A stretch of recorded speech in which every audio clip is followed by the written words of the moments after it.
Hello and welcome to today's tutorial with the Little Craft House. I'm going to show you how to make this gorgeous pair of earrings using this faux stone technique. So join me and I'll show you how. Okay, to start with, firstly I will apologise for the terrible lighting that I have in my studio today. It's a little bit overcast outside, so the lighting in here is not the best. But anyway, back to it. So what we're using today is Premo polymer clay. I've got white, I've got black, and I've got some translucent. I've also got some alcohol ink. I'm using the Couture Creations. I'm using copper and peach. Peach is a glittery one. In this effect that we're using, it actually doesn't really show up too much of the glitter, but it's a beautiful colour anyway, so I'm going to use it. Okay, I'm just going to pop the alcohol inks aside. I'm also going to pop the translucent and half of my white to the side. And I'm going to condition down both this white and black to being quite thin. So I'm just going to start by rolling it by hand, and then I'm going to run it through my pasta machine on the thinnest setting because I do want it to be quite thin.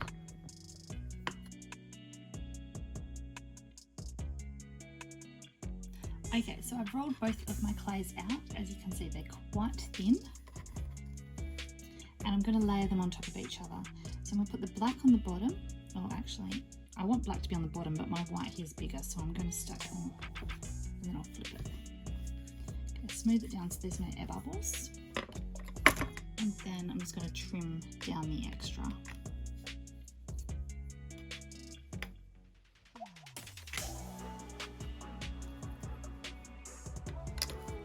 Okay, you might think I'm starting quite small, but as we go along, we're going to keep rolling this out quite thin. So you can start with quite a small piece. It doesn't need to be too big, and you do end up being able to make a reasonable amount of pieces out of it. Okay, we're going to flip it over because we're going to work on our white side.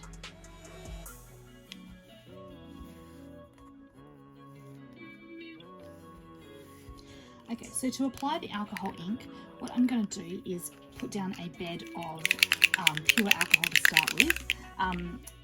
I'm using the isopropyl alcohol. I think this one is 100%. As long as it's a high percentage, it usually works quite well. And I'm just going to give these ones a really good shake to get them all mixed up. Okay, so I'm just going to pop a few drips of the alcohol onto my white clay. This is just going to give a bed for the like a water bed for the ink to move around on. And I just like to rub it with my finger. You can put a glove on or use a paintbrush if you wish. Now, I've also forgotten to put a bit of baking paper underneath, so I'll just do that. Okay, so the baking paper is important because this is kind of messy, so I'll put that down first. And then we are just going to get our alcohol ink and pop some drops on. Now I have seen this technique done with paint. Personally, I like alcohol ink because I try to avoid working with paint on polymer clay where possible. Of course there's some exceptions like silk screening, but for this effect I really do like it done with the ink.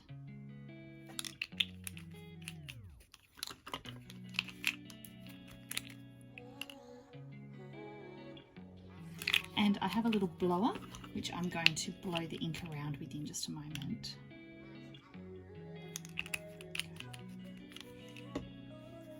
Now, it is important to pop the bed of alcohol down first. If I didn't do that, then the ink would just sit on the clay and not actually move around and blend like I want it to.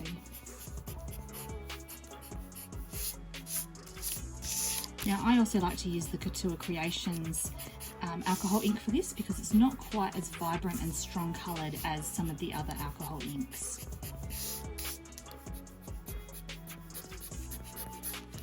And it doesn't matter if you have a little bit of white showing through, that's totally fine.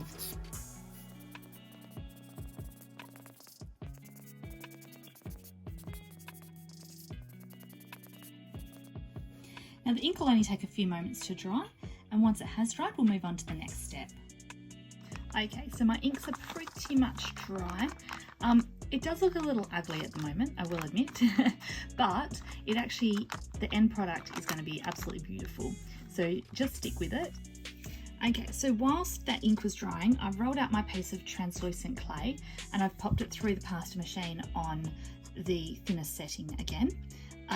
It's a little bit shabby around the edges. I'm not going to trim it off because we are just going to lay this now on top of the clay. So it does need to be nice and thin.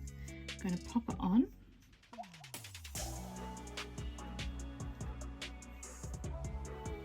And smooth it out.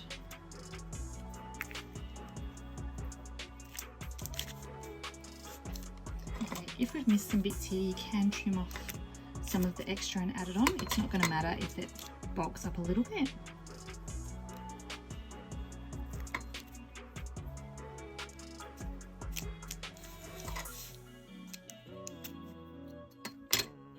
What I'm now going to do again is put it through the pasta machine.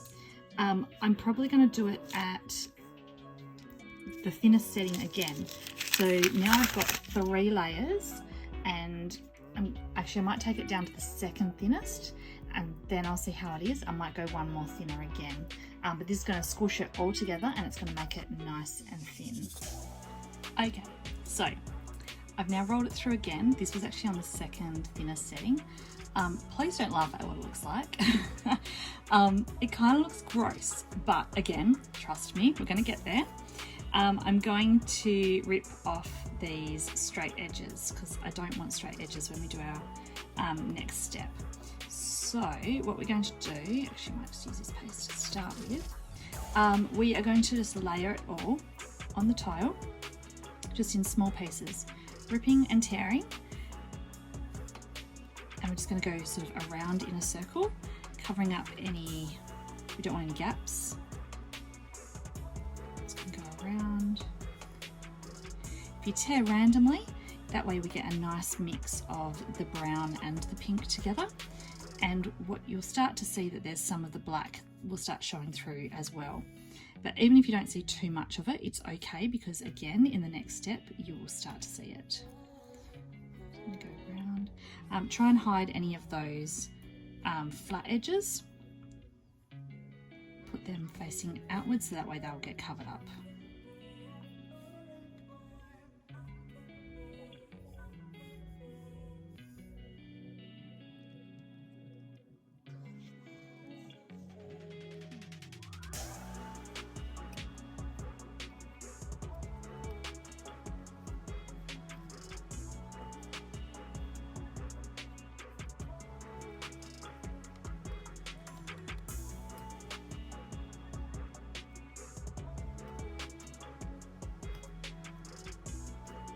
Right, so it's all been put down here now. I'm going to give it a little roll over with my acrylic roller just to press the pieces together.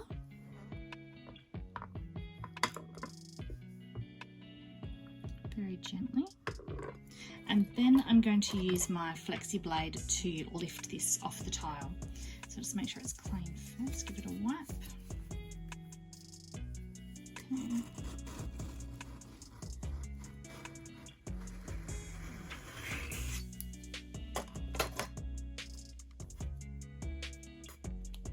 Okay, so that's the back, looking kind of ugly there, but that's the front, which looks beautiful. Kind of reminds me of a flower because we've gone round and round and round. And now what I'm going to do is pop it onto another piece of base clay. I've probably made this one a bit small, but that's okay. We'll just place it on.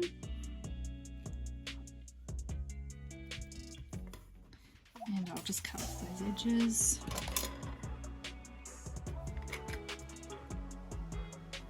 I'll place them on another piece of clay later to probably just make the stud tops.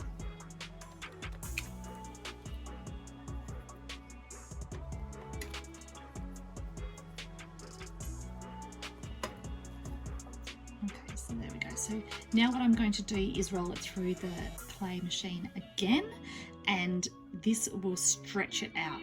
So I will do it on a setting, that one there is about a 3mm setting, and then we put that on the top. So I'll probably go to that 3mm setting again, my usual thickness that I do the earrings with. Okay, so I've popped that through, and it is now the thickness which is perfect for cutting out my earrings. And as you can see, the stretching of it going back through the machine again has meant that it's revealed the blacks and the whites from where we've torn it, so giving it that absolutely beautiful stony kind of look. Okay, and here are my components. So I've cut these out and baked them up, just following my normal baking instructions that I would normally do, and I'm so happy with them. I think they look absolutely beautiful. I've also been playing around with some other colours too. So these ones here is using an ice blue and a pink and a purple, also from the Couture Creations range. I think they turned out really nicely as well. So thank you guys for joining me today. I hope you've enjoyed the tutorial.